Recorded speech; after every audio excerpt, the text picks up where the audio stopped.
నమస్తే, welcome to Andhraprabha. నేను తేజస్వి. బంగారం అంటే ఎవరికి ఇష్టం ఉండదు? ప్రతి ఆడవాళ్ళు కూడా బంగారాన్నే ఎక్కువగా కూడబెట్టుకోవాలి, చాలా జ్యువెలరీ అంతా కూడా వేసుకోవాలి, అందరిలో ఆకర్షణీయంగా కనపడాలి అని అయితే అనుకుంటూ ఉంటారు.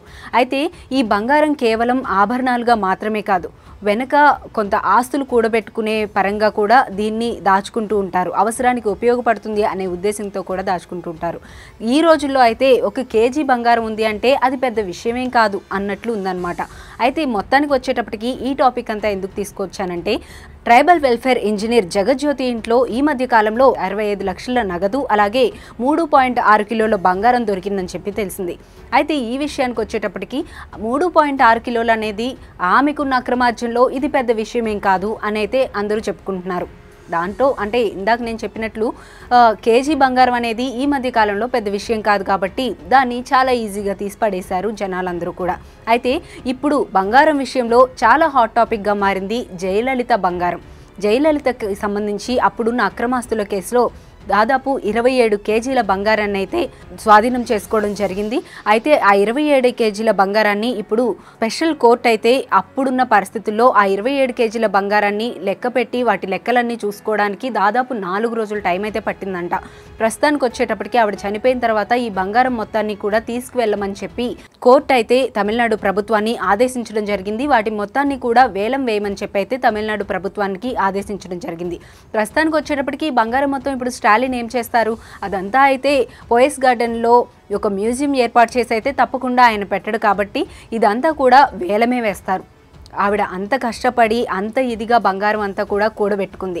బంగారాన్ని జ్యువెలరీగా మాత్రమే కాకుండా వెనక ఉన్న ఆస్తులు కూడబెట్టుకునే విధంగా కూడా, అవసరానికి ఉపయోగపడే విధంగా కూడా దీన్ని దాచుకుంటూ ఉంటారు. కాబట్టి 1 కాదు 2 కాదు, మొత్తం 27 కేజీల బంగారం. ఇదంతా కూడా కేవలం మనకి లెక్కల్లో కనిపించింది మాత్రమే, ఇంకా కనిపించింది చాలా ఉంది. అదంతా కూడా శశికళ దగ్గర కూడా చాలా ఉంది. అదంతా ఆవిడ ఏం చేసిందో ఆవిడకే తెలియాలి. మొత్తానికి వచ్చేటప్పటికి ఆ రోజుల్లో 27 కేజీల బంగారం అంటే ఒంటి నిండా వేసుకున్నా కూడా ఇంకా మిగిలిపోతుందన్నమాట. అంత బంగారాన్ని అయితే జయలలిత కూడబెట్టడం జరిగింది. కానీ లాస్ట్కి వచ్చేటప్పటికి ఈ అక్రమాస్తులకి సంబంధించిన కేసులన్నీ కూడా తేలే వరకు ఏ జ్యువెలరీ కూడా వేయను అని చెప్పి ఆవిడ శపథం చేయడం జరిగింది. మనందరికీ తెలిసిన విషయమే, జయలలిత శపథాలకి మారుపేరనే చెప్పాలి. అయితే ఆ జ్యువెలరీకి సంబంధించి తర్వాత అయితే ఒక రింగ్ పెట్టుకోవడం, ఆ తర్వాత వాచ్ పెట్టుకోవడం, ఆ తర్వాత చిన్నగా స్టడ్స్ పెట్టుకోవడం, ఇటువంటివి అయితే పెట్టుకోవడం స్టార్ట్ చేసింది. ఈ శబ్దం గురించి ఎవరైనా మాట్లాడితే కనుక కేడర్ ఒప్పుకోవడం లేదు ఇంత బోసుగా కనిపిస్తే అని చెప్పి కవర్ చేయడం అయితే జరిగింది. ఈ విధంగా కొంచెం జ్యువెలరీ వరకు ఆవిడ వేసుకోవడం అయితే జరిగింది. మొత్తానికి వచ్చేటప్పటికి ప్రస్తుతానికి ఈ 27 కేజీల బంగారాన్ని మాత్రం గవర్నమెంట్కి అయితే ఇచ్చేశారు. జయలలిత అంత బంగారం ఉన్నా సరే ఆవిడ చేసిందైతే ఏమీ లేదు, మొత్తం కూడా అలా సమర్పించడమే సరిపోయింది. మొత్తం అంత బంగారాన్ని వెనకేసుకొని ఆవిడ దాన్ని ఎంజాయ్ చేసింది అయితే లేదు. లాస్ట్కి వచ్చేటప్పటికి ఆవిడ వారసులకు ఎవరైనా అప్పగిస్తారా అంటే ఆవిడ వారసులకి సంబంధించి కూడా ఎవరు అనే క్వశ్చన్ అయితే అప్పట్లో చాలా పెద్ద క్వశ్చన్ మార్క్గా అయిపోయింది.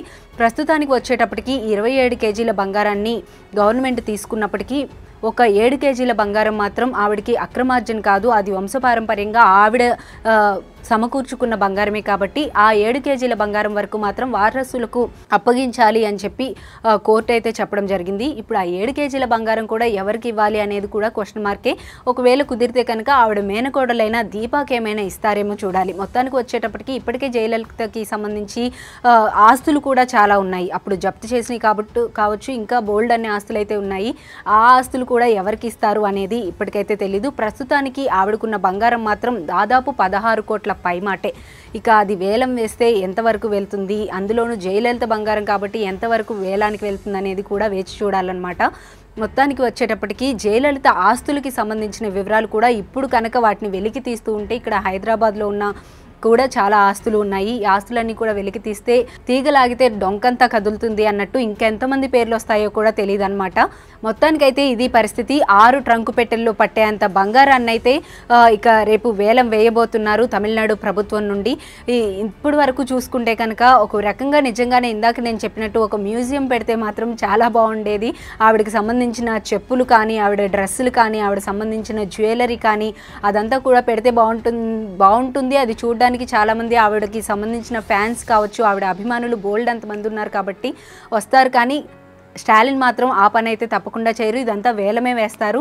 సో చూడాలి దానికి సంబంధించిన వేలం ఏ విధంగా జరుగుతుంది, ఎంత ఉత్కంఠగా అయితే అందరూ ఎదురు చూస్తున్నారు, ఎటువంటి జ్యువెలరీ ఉన్నాయి, అవి ఏ రకంగా బయటకు వస్తున్నాయి అని చెప్పి.